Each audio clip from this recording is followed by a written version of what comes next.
rentrer dans un nouveau format, le format donc masterclass. Je vais être accompagné de Xavier Rosso, de F3DF, expert Autodesk. Bonjour Xavier, tu m'entends bien? Bonjour, bonjour, je vous entends très bien. Super. Pour te présenter rapidement, Xavier, voilà quelques années que tu es utilisateur et enseignant sur les outils Autodesk, notamment 3ds Max, beaucoup Fusion 360 ces dernières années.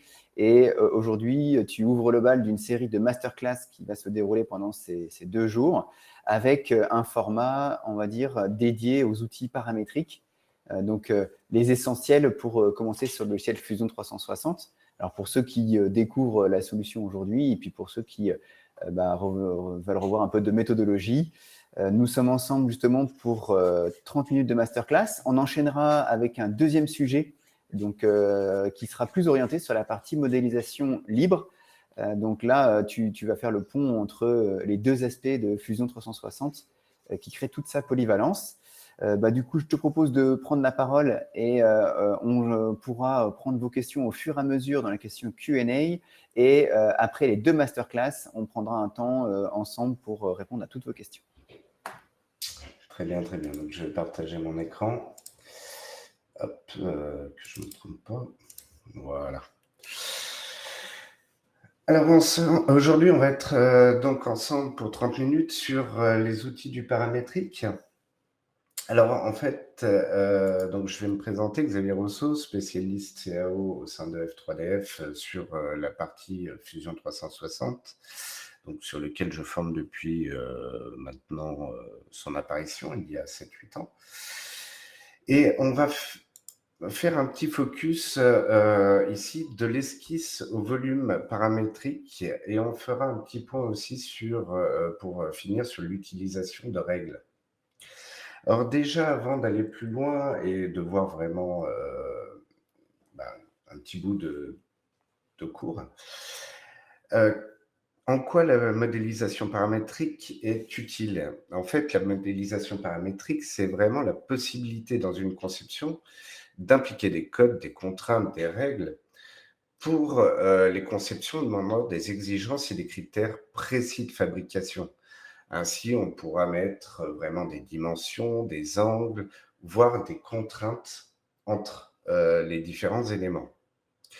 Elle est du coup particulièrement utilisée dans les conceptions de produits comprenant des variations, puisqu'on va pouvoir rapidement créer des variations de notre gamme.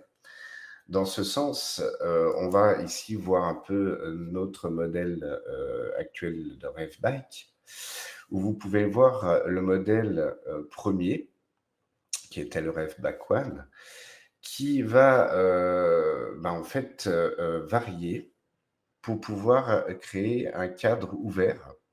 Et donc, comme on peut le voir, la selle, les tubes peuvent changer. De la même façon, ce produit, en fait, sera modulable par rapport aux tailles de la personne. Et donc, tous les tubes que vous voyez ici de couleur pourraient changer de taille. Dans ce sens, l'utilisation du paramétrique va être vraiment très intéressante, puisqu'en changeant quelques valeurs, on pourra venir changer le modèle. Alors, pour vous démontrer un peu tout ça, on va voir donc une vidéo que je vous ai préparée pour éviter un peu tout bug, sur comment on pourrait créer une esquisse contrainte par rapport à un élément déjà existant qui est le tube, afin d'arriver justement à ce cas où, avec une simple valeur, je vais pouvoir moduler en fait la longueur du tube et la longueur de la tige à l'intérieur, tout en ayant nos esquisses concernant la partie fixation qui va suivre. Donc pour cela, on va donc partir sur Fusion. Je vais vous lancer une petite vidéo. Et donc ici, la première chose, c'est que le côté paramétrique sera vraiment utilisable autant dans les parties solides, surface, sheet metal, plastique, voire même un peu l'outiforme. On va commencer, premièrement, le côté paramétrique se traduira à travers bien sûr des paramètres, mais surtout des esquisses. Donc pour cela, je vais venir chercher dans Create une esquisse pour pouvoir faire cette tige. Donc je vais venir dans Create Esquisse, je vais prendre un plan en vue ici, en vue front au final. Et je vais venir chercher donc dans Create mes différents outils, ici une ligne que je vais pouvoir venir contraindre par rapport au tube à l'aide des outils, par exemple, de projection. C'est-à-dire que les outils de projection et d'intersection vont me permettre d'intégrer dans mon esquisse des informations venant de mon tube. Et donc, après, je vais pouvoir créer entre ces deux éléments, entre les informations venant de mon tube et ma ligne, des contraintes. Par exemple, ici, je vais pouvoir appliquer une contrainte de perpendicularité et ensuite une contrainte de symétrie. Alors, ici, ça pourrait paraître bizarre à certains, mais je ne vais pas utiliser une contrainte de milieu pour venir placer ma ligne entre mes deux points. Pour la simple raison, c'est qu'une contrainte de milieu entre deux segments, il trouverait le milieu de mes deux segments. Or, je ne veux pas le milieu de ma ligne bleue. Je veux juste que ma ligne bleue soit entre mes deux points, à égale distance. Donc, je vais utiliser ici une symétrie, une contrainte de symétrie. Et je vais donc demander à ce que mon point de droite et mon point de gauche soient symétriques par rapport à la ligne. Mes deux points étant fixés, c'est ma ligne qui va venir se placer pile au milieu. Donc déjà, ma ligne, à ce niveau-là, est contrainte. Mais on peut aller plus loin en tant que contrainte en rajoutant, bien sûr, des dimensions. Et ça, c'est un des points forts du paramétrique, puisqu'on va pouvoir avoir des informations très carrées sur lesquelles on va pouvoir rapidement jouer. Par exemple, ici, pardon, je reviens juste une seconde en arrière, je viens coter le bas, donc le point d'appui de ma tige, et la hauteur, ici, maximum de ma tige. Je n'ai pas du coup dimensionné réellement ma tige, comme ça elle va se moduler par rapport, une fois de plus, à mon tube. Si j'avais mis une dimension complète au niveau de la ligne de ma tige, là je viendrais complètement bloquer les transformations puisqu'elle aurait une dimension fixe. Or là, je ne contrains que les deux extrémités, la laissant changer de taille suivant les variations de mon tube. Donc, à la suite de ça, je vais pouvoir du coup dessiner le profil de ma fixation en venant jouer avec les différents outils de création. Par exemple, ici, je vais aller chercher un arc afin de faire l'arrondi correspondant à la future fixation. Et comme je le disais précédemment, l'un des points forts, l'un des outils très importants du paramétrique, ce sont d'abord les contraintes. Ici, je vais donc contraindre le bas à la ligne de ma tige au niveau du milieu et de la perpendicularité. Puis, je vais venir ajouter des contraintes de dimension, donc de taille et d'angle, qui vont venir complètement contraindre mon esquisse.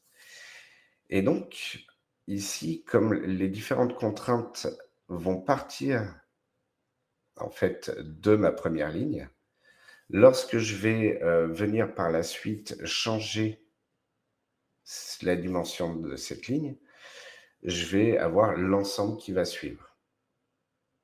Donc là, vous voyez que j'ai mis des cotations d'angle, de rayons.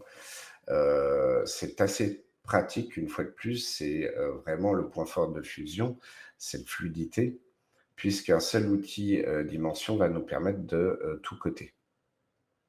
On n'a pas besoin de changer d'outil de dimension.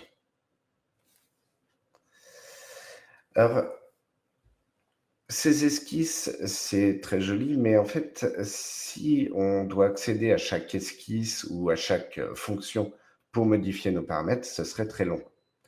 Donc, il y a un outil qu'il faut savoir, on va dire, utiliser, c'est les parameters, les change parameters plus précisément, qui vont nous permettre de retrouver nos différentes dimensions déjà rentrées avec un nom, une nomination. Mais éventuellement, on peut créer ses propres paramètres. Ici, vous voyez que j'ai créé le diamètre de mon tube, la longueur du tube sel, et on peut créer des paramètres complexes et venant faire référence à d'autres comment dire, paramètres, puisque si vous regardez ma base fixation sel, c'est le diamètre de mon tube, donc de 31,7 moins 3 mm. Ce qui va me permettre de changer éventuellement le diamètre de mon tube. Ça changera donc l'information première, moins le 3 mm, ce qui veut dire que la base fixation sel changera avec mon diamètre tube. Donc en jouant avec les contraintes, les projections, les dimensions et les paramètres, on va vraiment pouvoir rendre tout notre modèle paramétrique et, en allant très loin, paramétrable. Donc avec quelques codes rentrés dans nos fonctions, comme on va le retourner ici, eh ben, je vais pouvoir changer mon modèle. Par exemple, ici, si je change du coup la longueur de ma tige, toute mon esquisse va suivre. De la même façon, si je change le diamètre tube, vous allez voir ici le 28,7 changer en 29,7 par exemple, puisqu'il dépend du coup du diamètre du tube que j'ai projeté. Donc voilà, le paramétrique, c'est vraiment l'utilisation couplée d'esquisses, de paramètres, comme on va le voir d'ailleurs un peu après, que ce soit sur des esquisses ou sur des volumes. Par exemple, ici, je vais pouvoir utiliser certaines valeurs paramétrées pour créer mes volumes. Par exemple, ici, je vais régler justement le diamètre de ma tige shell par des paramètres déjà rentrés dans mon tableau de change parameter. Je vais pouvoir ainsi créer un tube rapidement à la bonne taille, mais aussi avec les sections choisies. À partir de là, je vais pouvoir créer différentes mises en volume, comme des extrusions, basées une fois de plus sur des paramètres pré-remplis, et donc que je pourrais facilement changer toujours avec mon tableau de change parameter. Ce qui nous permettra d'arriver, encore une fois, vous pouvez voir que je commence la pièce suivante par une projection de mon arc et une utilisation de l'outil offset pour créer un rebord par rapport à cette projection. Donc toute ma pièce va dépendre à la fin de cette projection. Si cette projection monte, le reste de ma pièce va monter. Alors je vais avancer un peu. Ici, on peut voir que je vais mettre des lignes, utiliser énormément les contraintes pour contraindre l'ensemble de mon esquisse, créer, comme vous pouvez le voir ici, un effet miroir, ce qui fait que l'information de droite sera égale à l'information de gauche. Oula, pardon, j'ai mal cliqué. Et on va voir qu'ici, justement, je voulais en arriver là. Ici, toute ma pièce, en fait, due à ce décalage, est légèrement en biais. On le voit par la création ici de ma ligne, reliant les deux extrémités de mon esquisse, que l'ensemble n'est pas très orienté. Et on va voir que juste en appliquant, je vais le repasser ça, une contrainte d'horizontalité, toute ma pièce va se régler, comme tous les éléments sont contraints les uns par rapport aux autres. Il me restera juste à mettre des dimensions pour que toutes mes esquisses changent de couleur, soient noires, pour être en fait entièrement contraintes. Donc là, je vais aussi utiliser des outils comme l'ajustement pour nettoyer mes esquisses, puisque une esquisse trop lourde, c'est quelque chose d'incompréhensible. Et je vais pouvoir, comme je le disais, remettre mes dimensions, dont celle-ci, qui va pouvoir régler la hauteur permanente de toutes mes pièces, de toute mon esquisse par rapport à l'objet d'origine qui a été projeté. Avec tout ceci, on pourra donc, comme je le disais, rentrer des paramètres dans aussi les volumes, ce qui nous permettra rapidement de rectifier par exemple la hauteur de notre bras. Et dans le cas où on vient mettre des filets, donc là, je vais venir ici dans modifier, utiliser l'outil filet, mais je prévois donc encore une fois dans les paramètres mes cotations. Je vais venir intégrer des modifications sur mon volume, comme les filets, qui pourront être rapidement modifiables par le tableau, une fois de plus. Je vais ainsi créer aussi une extrusion avec un draft angle, c'est-à-dire un angle de dépouille, pour mettre ces extrémités en angle. Et tout ceci sera bien sûr, une fois de plus, cotable dans mon tableau. Alors ici, je vais faire une petite parenthèse sur les vidéos. Je voudrais rajouter une petite information qui montre aussi les possibilités de fusion. C'est qu'en fait, au-delà de l'esquisse et des volumes, surtout de l'esquisse 2D, dont beaucoup de gens sont habitués, on va pouvoir dans Fusion aller un peu plus loin. Pour ça, je vais juste ouvrir une petite scène de fusion vierge. Et je voulais vous montrer la possibilité, dans une esquisse, à partir éventuellement ici donc d'un plan. Je vous avouerai que là, le plan ne va pas vraiment être important, puisqu'en fait, je vais cocher ici 3D Sketch afin de pouvoir créer des esquisses 3D. Et par exemple, dans le cas d'un croisement de la fourche ou de la selle, je vais pouvoir venir créer, par exemple, mes 2 premières lignes dans une esquisse. Et je ne vais pas avoir besoin de changer d'esquisse pour créer ma 3e ligne qui serait verticale. Puisqu'en fait, les esquisses 3D vont me permettre de choisir à tout moment le plan sur lequel je veux dessiner. Par exemple, si je voulais aller plus loin et faire des tuyaux, je pourrais à tout moment changer de plan de création afin d'arriver à une esquisse complètement dans l'espace 3D. Alors, ce que je voulais vous montrer par rapport à ça, c'est que l'esquisse 3D, c'est très pratique dans certains cas, puisqu'on peut, bien sûr, coter ces esquisses. Et donc, je pourrais ainsi créer le chemin, par exemple, de mes fourches rapidement. Ici, j'ai raté sur celui-là, mais c'est normal.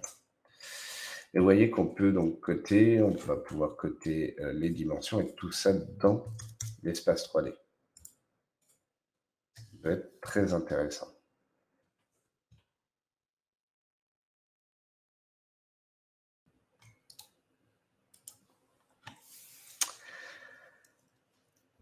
Alors, on a vu que à partir d'une esquisse dessinée sur un plan, avec des fonctions multiples comme l'extrusion, la révolution, le sweep, le loft, mais encore d'autres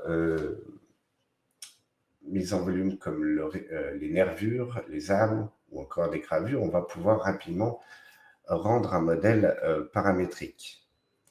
Mais je vous dirais qu'on peut aller encore plus loin sur les paramètres, dans certains cas bien sûr, avec l'introduction de règles. C'est-à-dire que dans les modes sheet metal ou encore dans l'extension Product Design qui nous permet d'avoir ce mode plastique qui est lié principalement, mais pas que, à la fabrication par injection plastique, nous allons pouvoir intégrer des règles. Et par cela, nous allons arriver plus rapidement à ce genre de modélisation où je vais pouvoir intégrer des âmes, pardon, des bosselages, des accroches, de façon, encore une fois, paramétrique, mais surtout définie par des règles prédéfinies à l'avance. C'est-à-dire qu'ici, dans Manage, je vais pouvoir trouver des règles, mais aussi créer mes propres règles, comme ici sur le vélo, avec ses propres épaisseurs minimum, maximum, ou encore les angles de dépouille prédéfinis. Ce qui fait que lorsqu'on va appliquer sur un objet une règle de plastique à tout ce composant, lorsque je vais venir utiliser ici donc mes esquisses ou encore mes webs, les valeurs vont s'entrer de façon prédéfinie. Pour vous montrer, je vais revenir sur ma présentation et je vais vous montrer cette petite vidéo. C'est-à-dire qu'ici, je vais commencer donc dans la partie plastique par appliquer une règle donc à mon composant. Donc, je vais lui appliquer la règle de vélo que j'ai prédéfinie, que j'ai pré-réglée plutôt. Je vais ainsi pouvoir, par exemple, appliquer un shell, donc la possibilité de créer une épaisseur interne, et vous pouvez voir que la valeur, c'est T. Donc, en fait, ça fait référence directement à vos règles de plastique qui étaient l'épaisseur, le thickness. Je vais ainsi pouvoir couper ma pièce en deux afin de travailler sur la moitié de ma pièce. Et je vais venir rajouter des âmes à travers des esquisses. Et l'avantage, c'est qu'une fois de plus, les âmes ou les nervures, les bosselages vont venir prendre des valeurs rapidement prédéfinies. Donc là, je vais juste faire des projections et mettre en place mon esquisse par rapport à la projection pour que ma ligne soit parallèle et à une distance, si je me rappelle bien, de 12 que j'avais mis. Oui, voilà. Je vais utiliser le rectangular pattern défini sur une ligne pour changer sa direction. Je vais répéter plusieurs fois mon esquisse. Je vais aussi, par la suite, venir nettoyer mon esquisse. Hop, on va laisser, voilà. Pour ne pas avoir d'éléments trop dans en fait, l'ouverture où va venir s'insérer le tube. Et donc, comme je vous disais, à partir de là, si je viens créer donc mon âme, les webs, je ne vais pas avoir de valeur à rentrer. J'ai juste à sélectionner. Et vous pouvez voir dans la boîte de dialogue à droite que le draft angle est réglé justement sur le DA, leur draft angle réglé dans mes règles, ainsi que le filet est réglé sur l'épaisseur x 0,25. L'avantage, c'est qu'au lieu de faire une âme, une dépouille, un filet, ici, j'ai déjà 3 actions dans un seul outil. Donc, pardon. On peut voir que le plastique, ou même dans le sheet metal, on va avoir vraiment des outils pour travailler pas de façon, exclusive. Ce n'est pas exclusif à ceux qui ont l'extension. On peut créer des âmes, des nervures déjà dans Solid. Par contre, les outils que l'on va trouver dans ces modes vont être beaucoup plus rapides. Par exemple, une accroche comme le Snapfit, on pourrait le créer une fois de plus dans la partie solide. Par contre, le fait d'avoir le Snapfit ici dans l'extension plastique va nous permettre de créer les accroches, la zone d'accroche et voir les jeux d'assemblage dans un seul outil. Donc, en termes d'efficacité, on va être vraiment, vraiment très efficient. Voilà un peu pour la modélisation paramétrique et donc ses avantages. Il faut savoir que ça va venir s'impliquer dans beaucoup de choses. Par exemple, on pourra venir utiliser la partie thread pour venir rapidement créer un filetage basé sur des normes. Et donc des normes, par exemple, de tolérance, des tailles et donc des désignations. Tout ceci étant donc des paramètres que l'on peut, une fois de plus, retrouver dans notre change parameter. À noter, pour terminer, que cette option change parameter, on pourrait, avec des modules extérieurs, par exemple, que l'on peut trouver dans la partie utilitaire et Fusion 360 App Store, où on va pouvoir trouver des plugins supplémentaires créés par des éditeurs. Et ben, avec le plugin IO Parameter, on pourrait très bien imaginer sortir ce panneau de Change Parameter sous forme de tableau CSV, modifier dans le tableau les valeurs, le réincorporer ici dans le paramètre et notre pièce changerait avec les dimensions rentrées dans le CSV. Donc tout ceci pour permettre des variations très rapides d'un modèle comme celui-ci, où je pourrais du coup régler par exemple ici les liaisons par rapport au tube, pour que toute la pièce soit changeable en termes de taille et de gamme. Voilà. Ce sera tout pour le paramétrique. Et on est dans les temps. Si, Xavier, effectivement, timing parfait. Présentation donc sur l'aspect paramétrique de Fusion 360. L'idée, c'est d'enchaîner tout de suite avec une seconde masterclass, cette fois-ci sur une approche de la 3D assez différente. Donc, finalement, Fusion vient réunir différentes approches de la 3D. Donc, la phase paramétrique qu'on a découvert avec tout le travail d'esquisse et de paramètres. Et dans cette seconde masterclass, tu vas nous parler de la modélisation libre. Je te laisserai nous expliquer un petit peu la différence et je crois que tu enchaînes toujours avec le même dataset du vélo que tu nous as présenté. Donc, je te laisse la main. On prendra, vous pouvez dès maintenant mettre les questions que vous avez sur la masterclass qui vient de se dérouler et on gardera un quart d'heure après cette seconde classe pour répondre à vos questions en direct.